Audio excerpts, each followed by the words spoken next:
I'm Sheri Melander-Smith, and you're watching Living Forward. The goal of Living Forward is to talk about issues that help others live the very best life possible after the onset of a disability or chronic illness. This year marks the 20th anniversary of the signing of the ADA. The Americans with Disability Act was signed as an act of Congress July 26, 1990. The ADA is a wide-ranging civil rights law that prohibits discrimination based on disability, and it affords similar protections to Americans that are very similar to the Civil Rights Act of 1964, which made discrimination based on sex, race, religion, or other characteristics illegal. In my own advocacy efforts, I'm the Vice Chair of the Board of Directors for the Metropolitan Center for Independent Living. And in that role, I was invited to attend the National Center for Independent Living's 20th anniversary celebration in Washington, D.C. Washington, D.C. is an absolutely wonderful city.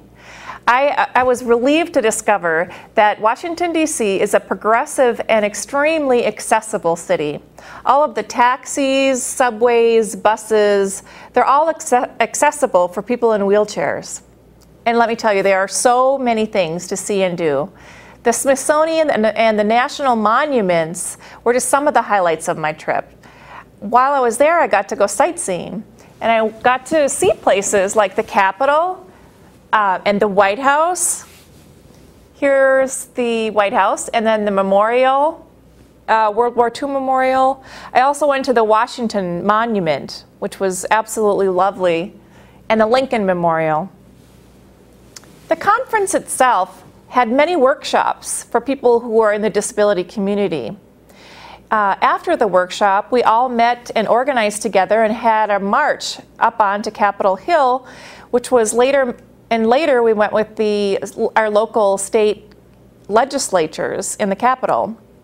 After that, we had a big rally with hundreds of people in attendance. Even though the temperature was close to 101 degrees, we had probably 200 people there. It was so exciting. People from all over the country were in attendance. While I was there, I got to meet several legislators, senators, and activists from across the country. I had the opportunity, actually, to have my picture taken with Senator Amy Klobuchar. Here we are at the Capitol. And Tom Harkin, he's a senator from Iowa. Here's a picture of myself with Ted Kennedy Jr. For those of you who don't know, he's a one-leg amputee as a result of cancer, so he's very involved in the disability community. And also, as a guest speaker was Patrick Kennedy. He spoke on civil rights issues, and he's very, very fluent and affluent on civil rights issues. One of the main objectives of this conference was to talk about the 2010 legislative priorities for the National Center for Independent Living. And of all of those attending, what we do is we take those on the national level and we bring them back to our own communities to be effective at the local level and at the state level. The Centers for Independent Living are community-based, cross-disability nonprofit organizations that are run and operated by people with disabilities. CILs in themselves are very unique because they have a philosophy that is strictly consumer-driven, and all types of people with all types of disabilities govern and staff each organization. I'd like to discuss some of the legislative opportunities that NCIL is promoting coming up in 2010. The first of which is the Independent Living and the reauthorization of the Rehabilitation Act. The actual Rehabilitation Act is a very important civil rights law that prohibits discrimination based on disability of all activities of the federal government receiving funds from the federal government. And this act has not been reauthorized since 1998. This act needs to be reauthorized so that maximum interpretation can be brought to the potential of the independent living philosophy and the independent living programs. Second is the Independent Living Administration. People with disabilities are best designed and equipped to oversee programs that assist them.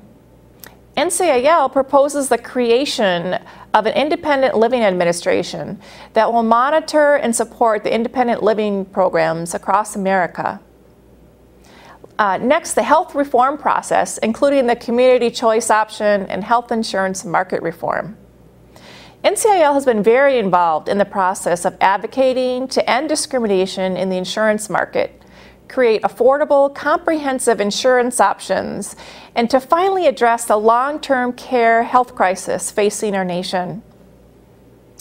Healthcare and ending the institutional bias Community Choice Act. The Community Choice Act requires states to offer community-based supports for people with disability. It calls to end the shameful institutional biases in Medicaid. Next, ending the Medicare waiting period. NCIL proposes to end the 24-month Medicare waiting period. It's within these 2 years, these vital 2 years, that 12% of the applicants die while they're waiting for their health coverage to begin.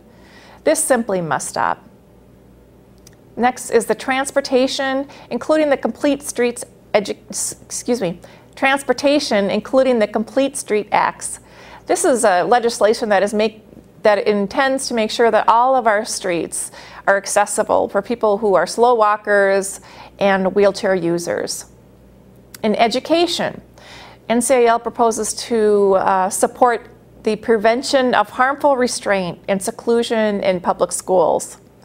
And lastly, accessible, affordable, and integrated housing. So there you go. Those are the main priorities for the 2010 legislative priorities of the National Council on Disability.